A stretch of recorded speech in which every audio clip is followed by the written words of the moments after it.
We're joined by two fantastic musicians. Jason Cooper is the drummer of The Cure, and Sirish Manji is a virtuoso tabla player. Thank you. So tonight's masterclass is really a chance to dive into the world of rhythm and percussion.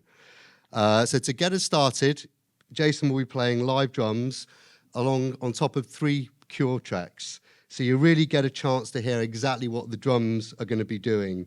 And interspersed within these tracks, Jason and Sirish are going to be jamming together, doing various different grooves, and that's going to be super exciting. And if this doesn't inspire drum programming, I don't know what will.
you, Jason. That was great. Really, really enjoyed listening to that. Thank you.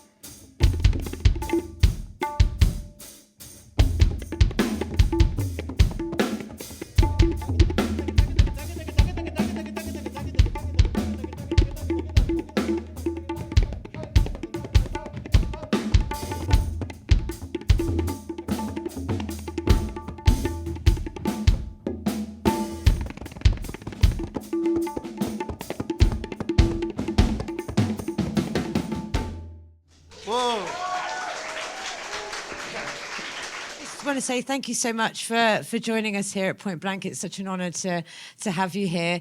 And I just wanted to ask, how different was the music industry in comparison to how you thought it was going to be? Like what? Well, in terms of before I joined, when I was playing in other bands, obviously nowhere near as big as The Cure. I suppose the only difference, as we were talking on the way over, is that there were many more places to play, many more venues, small venues, other pubs. I mean, I know there's stuff going on now, but it just seems much more sort of limited, I suppose. That's the only thing that has sort of really changed.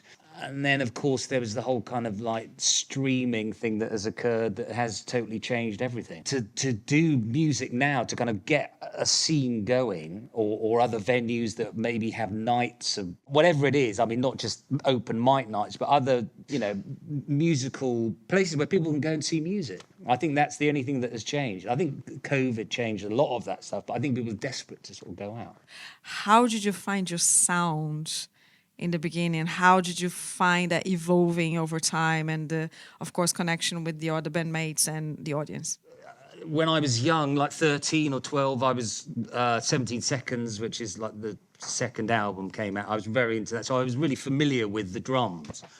And that actually had a sort of influence on me. Lol, the first drummer, it's kind of quite a minimal sort of sound, and then Pornography, the albums after that. So I was sort of infused with that sound. So, yeah, I suppose when I first joined, I was maybe given, Robert gave me quite a bit of freedom to do stuff within the parameters of the songs and stuff. I mean, he's got quite kind of fixed ideas of how songs obviously should sound when we play them live, and in terms of the drums, not necessarily the sound of the drums, but definitely where you put drum fills and things like that, and bringing in choruses or not. And a lot of the time when I play a lot of the songs, I deviate from the recorded version a bit, but so much time was sort of spent on the kind of arrangement and the sounds and stuff like that, but particularly the playing and stuff, that I don't really change it because it sounds good. If that feel comes in there, that sort of really lifts it. Well, so I expect when people are used to listening to the records, it's kind of what they expected. They're used to that sound, aren't they? And if you were playing something different, then it would be, that doesn't happen on the record, Yeah, and I think that sometimes there are some songs where there's much more leeway for that to happen, and then there are some that it just would sound wrong. It just sort of musically doesn't make sense to do it. And also there were some songs that sort of evolved live over time. So, Boris, my predecessor, I mean, he played some songs of Lol's that then I definitely, took some of those things, and Andy, all of them, sort of, and put that in my playing.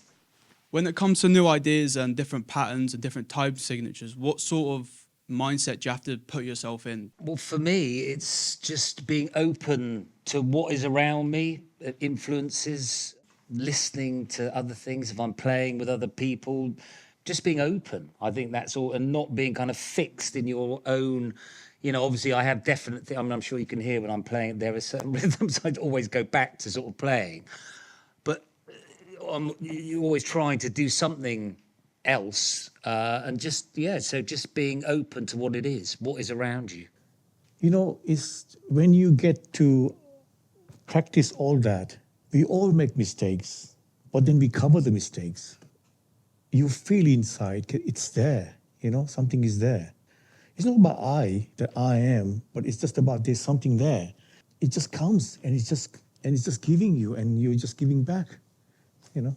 And I think other films and anything that sort of has an influence and even visual things, just being inspired by, maybe creating music that accompanies some sort of visual or whatever it is. I mean, not necessarily that you have to like film music, but that is sort of in influencing and informing what you're playing or writing or engineering. Whatever. Hi guys, first of all, that was just so cool. Thank you so much for being here.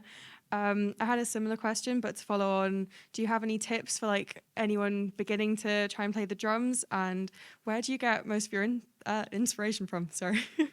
I get inspiration for lots of things. I mean, my son's music collection, I like a lot of that stuff I don't listen to.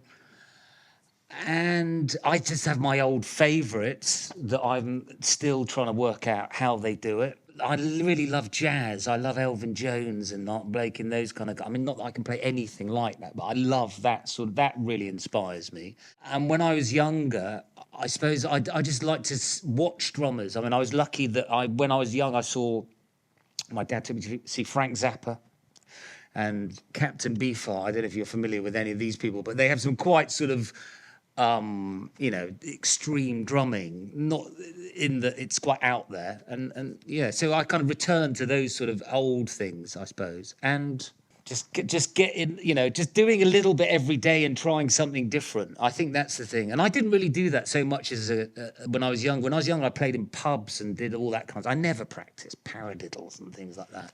Now I do all the time, but then I did, I was just into playing music, and I think that's the it's a bit slightly cliche, but yeah, just playing with people, playing music, and getting that inspiration from other people. So I just want to ask you, what I have learned while staying back in India, there are two parts of Indian classical music.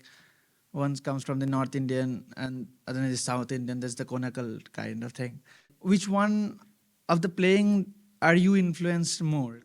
When I did a solo, tabla solo, when you do, which style it is you're playing, which gharana, which style, And I always kind of confuse all those artists, especially from India, and say, well, I do my Kenton gharana, or which is my Hero gharana, I live in London, and say, wow, we've never heard that before.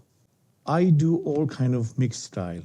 But when it comes to a mix, I kind of put everything in there. But it depends. You can't be just tabla thing. It's working together. So I kind of mix all of them. But if it's traditional, then that will be completely different. My question for you both is for electronic music producers out there who use more DAW-based production and drum machines and such. What would be your advice or aspirations to electronic producers in a way that incorporates or trying to encourage electronic music producers to use live instruments in their recordings and such?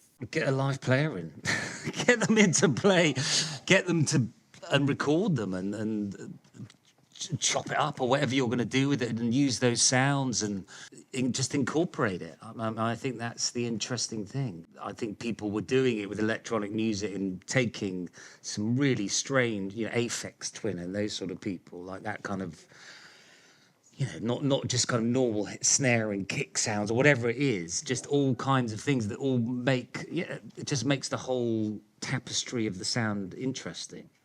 I like nature.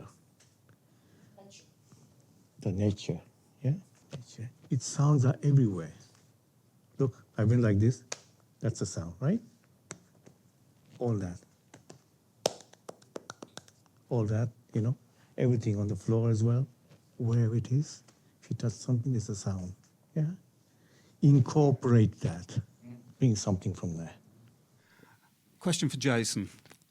You're banished to the desert island and you're allowed to take just one drum. Which would it be and why? Nice. What, of a drum kit? Oh, a tabla? Oh, no, just one single skin or whatever.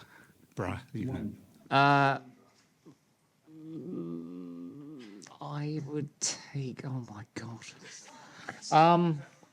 The stress. A tambourine, because it's a joyful instrument, and I think a snare drum, and you could still do your snare drum playing on it as well. It's got everything, and it's got a jingly sound. I quite like that. And very portable. Yes, exactly. Thank you. Hello. Thank you both for the brilliant performance. My question's a little bit particular, but I hope it translates well. So this is specifically for the toms of a drum kit and then the entire tone range of the tabla. Yeah. When I'm producing music, I think it's easy to make a rhythm with a kick and a clap. I can get that groove going.